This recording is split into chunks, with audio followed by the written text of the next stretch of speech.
2, 3, start. I am very happy to be present here today for opening the new building of your university. Stop.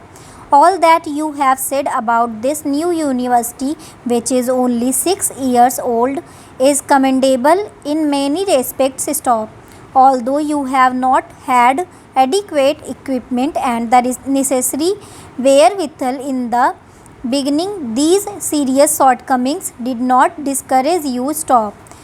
In right earnest, you started the work. Stop. One might feel sorry, but I am sure no one will feel surprised to know that in its 7th year, this university does not possess departments in subjects like Sanskrit and English on the side of the arts and physics, chemistry, anthropology and geology on the side of science. Stop.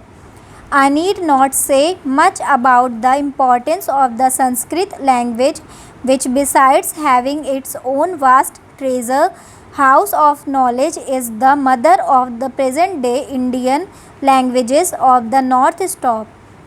The study of English language and literature is also essential for a university student, for it is a language which many in our country have been cultivating for the last 200 years and which is recognized as a medium of international expression by virtue of its being the language of a number of countries. Stop. Para.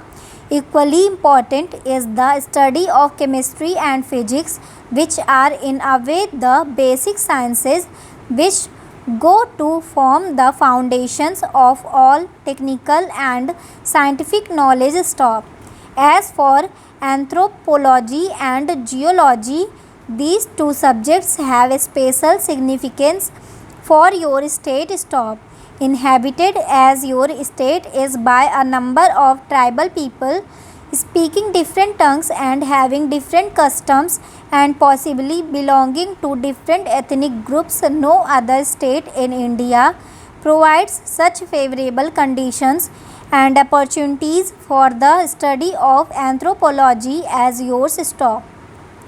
In respect of geology also, I feel that its study should have special importance for the University of Guwahati for the benefit of not only Assam but the whole country. Stop. Assam is so rich in mineral wealth which is yet to be tapped. Stop. And so far as the production of oil goes, your state has its virtual monopoly in India. Stop. I am glad you have not been discouraged by these shortcomings, but you are endeavoring to create department in these subjects as early as possible. Stop. I have not the least doubt that the government of India will on their part do all that is possible to enable you to do so. Stop. Para. I must congratulate you on maintaining high academic standards in your university. Stop. It has been said in certain quarters that for the last few years some of our universities have relaxed their standards. Stop.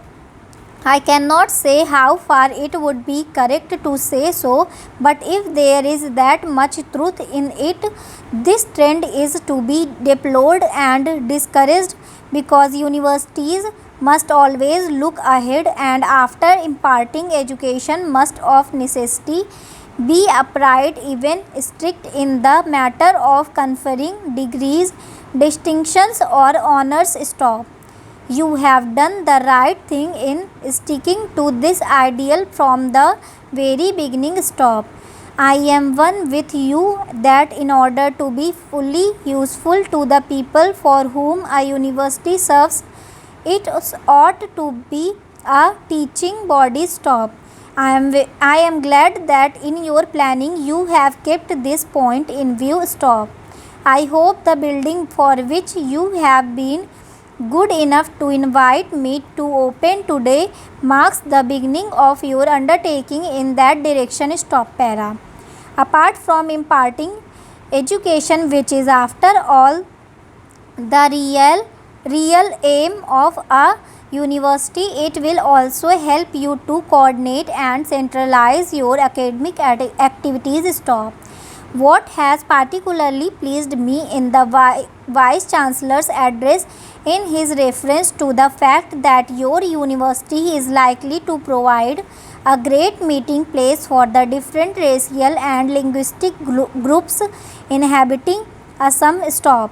My own view is that a university, besides being a seat of learning, should also be a center of real cultural activity. Stop. For the mixing of people professing different faiths, speaking different tongues, and having different customs and traditions, no other place can be more suitable than a university. Stop.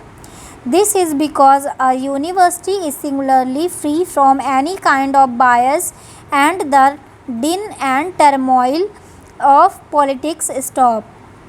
It provides an ideal atmosphere for all people to come close together and understand each other's. Stop.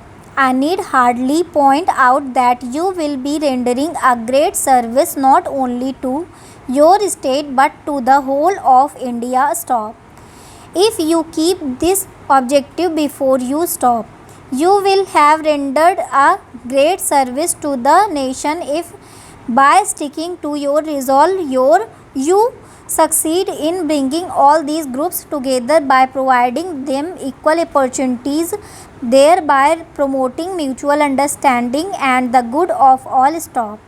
I am thankful to the Vice Chancellor for having invited me to open this building and for giving me an opportunity to address you today. Stop. I wish your university a bright future and hope it will succeed in tiding over the difficulties and will be counted as one of India's great seats of learning and education. Stop.